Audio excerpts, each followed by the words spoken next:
नमस्कार, मैं काजल तिवारी आपके साथ। आप देख रहे हैं भारत की बात। इस समय हम मौजूद हैं राजकीय पॉलिटेक्निक लखनऊ में, जहां पर आज छात्रों के भविष्य को नई दिशा देने के लिए दीक्षांत समारोह का आयोजन किया गया है। आप थोड़ा अपने प्रोजेक्ट के बारे में डिस्क्राइब कीजिए। हाँ मैम, हमने लाइब्रेरी सोसाइटी पर क्या पुस्तकालय का प्रभाव पड़ेगा, हमने उस पर बनाया है। जैसे कि आज के समय में हम देखें कि तो बहुत सारे डिस्ट्रैक्शन हैं और क्या बोलते हैं, डिजिटल डिवाइड का समय चल रहा है, तो हम उन सब से बचने के लिए पुस्तकालय एक अच्छा स्थान है, उत्तम स्थान है उससे दूर होने के लिए। इसलिए हमने दर्शाया अपने प्रोजेक्ट में कि कैसे हम बच सकते हैं। और जहाँ जहाँ तक कि हम जानते हैं कि नॉलेज को प्रिजर्व करने का काम भी पुस्तकालय ही करता है। जैसा कि मैं यहाँ पर देख पा रही हूँ कि यहाँ पर वाईफाई के आगे भी ये संकेत लगाया गया है, तो आपका मतलब क्या मतलब है कि लाइब्रेरी में वाईफाई भी मतलब कोई भी डिजिटल डिवाइस का यूज ना हो? नहीं नहीं मैम, हाँ। होगा, बट उसकी यूज का उस पर जैसे कि रिस्ट्रिक्शन लगाया जाएगा। ज़्यादा से ज़्यादा स्क्रीन टाइम वहाँ नहीं होगी। वाईफाई का एक अवेलेबल हमेशा। कहने का मतलब ये पर्सनल डिवाइसेज ना हो, कॉलेज की जो प्रोवाइडेड है, जो जरूरी है वो हो। Yes ma'am. जी, आप थोड़ा हमें ये प्रोजेक्ट के बारे में अपने डिस्क्राइब कीजिए। जी मैम, यह एक fully automatic injection moulding machine है, जिसका उपयोग अलग अलग प्लास्टिक आर्टिकल को बनाने के लिए किया जाता है। जैसे इन्वायरमेंट में फैले हुए बहुत सारे प्लास्टिक जो इन्वायरमेंट को प्रदूषित कर रहे हैं, और मतलब उसी से रॉ मटेरियल तैयार किया जाता है, और रॉ मटेरियल का यूज करके एक अच्छा प्रोडक्ट बनाया जा सकता है इसके द्वारा। इसके में जो आपने ये पार्टिकल यूज किया है, इसका क्या यूज है? मैम, ये हॉपर इसके इसके द्वारा प्लास्टिक मटेरियल इंटर किया जाता है मशीन में ही। आइए हम इनसे बात करते हैं। जो आप प्रोजेक्ट देख रहे हैं सामने, नॉर्मली ये पानी से रिलेटेड है। जो भी गंदा पानी हो तो उसको हम कैसे प्योर करते हैं। नीचे आप ये देख सकते हैं, प्रोजेक्ट के साथ में ये प्रैक्टिकली दिखाया गया है।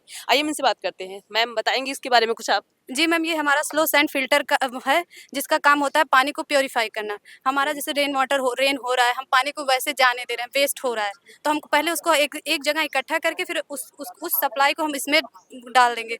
मैम, जब इसमें हम डाल देंगे तो जो हमारा पानी है वो यूज़ भी हो जाएगा, यूज़ भी कर लेंगे उसको, हमारा कहीं फालतू इधर उधर भी नहीं जाएगा। ये देखिए मैम, हम इतना गंदा पानी इसमें डाल रहे हैं।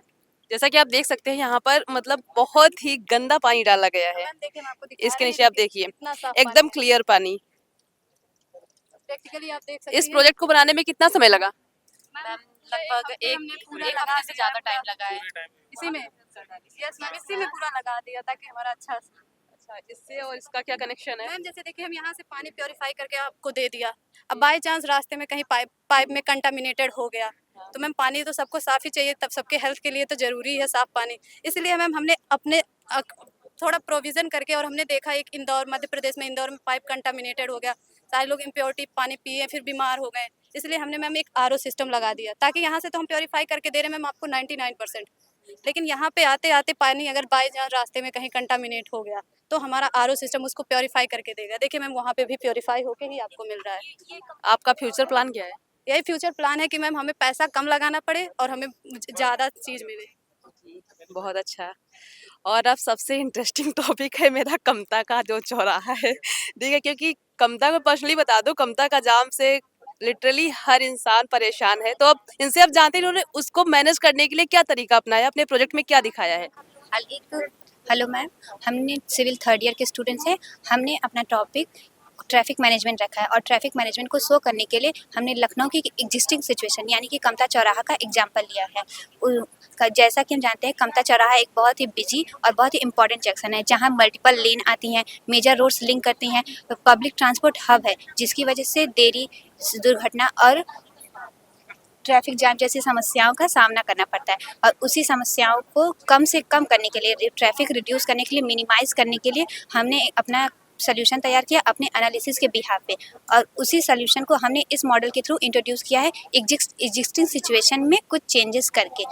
जैसे कि यहाँ पे अभी जो ये करंट सिचुएशन है, इसमें ये हो रहा है कि हमारे पास एक एग्जिस्टिंग फ्लाईओवर हमारे पास है, जो फैजाबाद से पॉलिटेक्निक की तरफ आता है। तो उसका यूज़ तो हम मॉर्निंग टाइम में कर रहे हैं, लेकिन इवनिंग टाइम में जब हम वापस जाते हैं तो फैजाबाद की तरफ जाते वक्त हमारे पास केवल एक ये रोड है।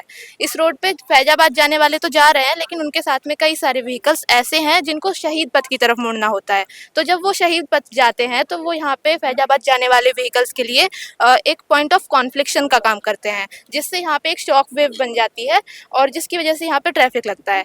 और दूसरा आगे चल के भी ये प्रॉब्लम आती है कि यहाँ पे शहीद पथ से जितने भी ट्रैफिक आ रहा है वो सारा की सारा पॉलिटेक्निक नहीं जाता है। उसमें से अभी जो होता है कि जिन लोगों को फैजाबाद जाना होता है शहीद पथ से, वो इस अंडरपास का यूज़ करते हुए निकलते हैं, जिसकी वजह से इस साइड में भी हम लोगों को ट्रैफिक फेस करना पड़ रहा है। तो यहाँ पे पूरा कॉन्गेशन की सिचुएशन बन जा रही है।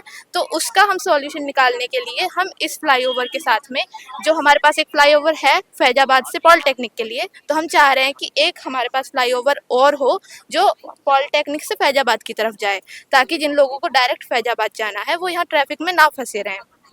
तो मैम इसके लिए हम लोगों को प्रॉब्लम ये आ रही थी कि इस साइड में हमारे पास सफिशिएंट स्पेस नहीं था, लेकिन हमने देखा कि हाई कोर्ट के सामने वाली जो सड़क है वो काफ़ी चौड़ी है, वहाँ पे हम लोगों को काफ़ी सफिशिएंट स्पेस फ्लाईओवर के लिए मिल जा रहा है।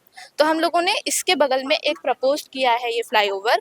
तो हमारे यहाँ पे रूल क्या है कि हम लोग left hand traffic rule follow करते हैं। तो हमारा अभी जो फ्लाईओवर है उसमें हम लोग इधर से फैजाबाद से पॉलिटेक्निक की तरफ आ रहे हैं, लेकिन हम जब इधर ये बना देंगे एक फ्लाईओवर तो उस वाले को हम जो है फैजाबाद से पॉलिटेक्निक के लिए यूज़ करेंगे और इसकी ओरिएंटेशन चेंज करके पॉलिटेक्निक से फैजाबाद के लिए कर लेंगे। तो इससे मैम क्या होगा कि अगर कोई है कि अगर किसी को अगर फैजाबाद से लखनऊ की ओर जाना होगा तो वो सीधे बिना किसी फ्लाईओवर के यूज करके सीधे लखनऊ की ओर चला जाएगा।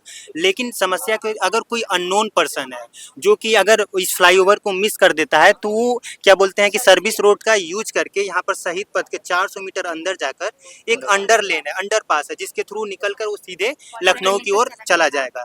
और मैम जैसा कि अगर आपने गई होंगी तो देखी होंगी कि जो यहाँ पर एक चैनलाइट कर दिया गया है जो ओवर ब्रिज के नीचे तक है, उसे हमने शहीद पथ तक वो चैनल डिवाइडर तक, वो शहीद पथ के डिवाइडर तक चैनलाइट कर दिए हैं, जिससे क्या होगा कि अगर कोई शहीद पथ पे है अगर उसे फैजाबाद की ओर जाना होगा तो इस डिवाइडर को क्रॉस नहीं कर पाएगा। और उसके लिए क्या होगा कि वो शहीद पथ से अगर पॉलिटेक्निक जाएगा, पॉलिटेक्निक से जो फ्लाईओवर के थ्रू चला जाएगा, जिससे क्या होगा कि कहने का ट्रैफिक मतलब डिसबैलेंस नहीं होगा। इसके अलावा अगर किसी को यहाँ से पॉलिटेक्निक जाना होगा तो वो भी इसके थ्रू निकल जाएंगे। और क्या अगर किसी को पॉलिटेक्निक से शहीद पथ की ओर जाना होगा तो इस वाले बाहर वाले सर्विस लेन के यूज करके सीधे निकल जाएंगे।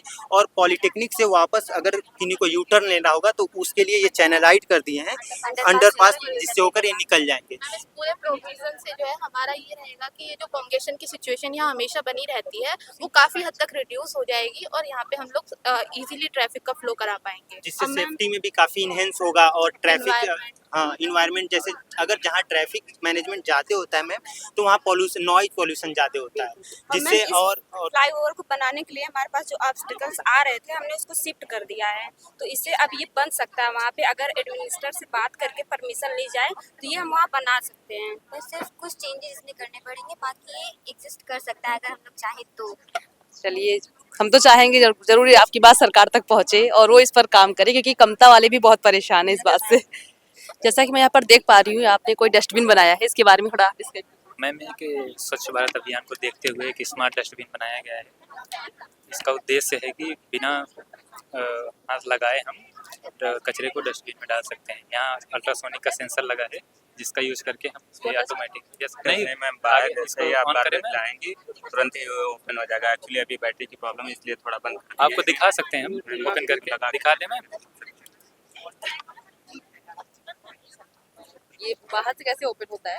ऑटोमेटिक ओपन हो जैसे यहाँ पर कोई आएगा अच्छा, कहने का मतलब ये सेंसर लगा है, सेंसर लगा है, डिटेक्ट कर लेता है ऑटोमेटिक। इसमें एक सर्वो मोटर लगा है जिसके यूज से ओपन होता है। जैसे हम जो छोटे ऑफिसेज वगैरह हैं या हाउसेज वगैरह हैं उसमें हाइजीन मेंटेन करने के लिए आराम से, वरना हम डस्टबिन को टच करना पड़ता है, अदरवाइज उसमें जो है छूने में प्रॉब्लम होती है, बीमारियां आती हैं। इसलिए जो है हाइजीन को मेंटेन रखने के लिए जो है छोटे हाउसेज में ये अगर इसको चाहेंगे तो बड़े ब्रॉड एरिया में भी जो है हम कर सकते हैं बड़े लेवल पे। उसके लिए जो है हमें फिर उसी कैपेबिलिटी की जो है मोटर वगैरह यूज़ करने पड़ेंगे सारी मशीन्स।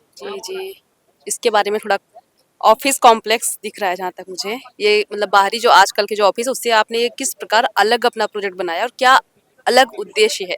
उद्देश्य ये है कि मैम इसमें ग्रीन एनर्जी ध्यान में रख के बनाया गया और शेप इस तरह डिसाइड किया गया, सिमेट्रिक शेप है, जिस भी एंगल से देखेंगे आप इक्वल दिखेगा। और ये भूकंप रोधी बिल्डिंग हो सकती है, एक तरह से भूकंप का झटका इसमें कम लगेगा। और क्रॉस वेंटिलेशन भी है और डोम स्ट्रक्चर है इससे लाइट होगी और ये सोलर है, एनर्जी एफिशिएंट एक तरीके से हो सकता है।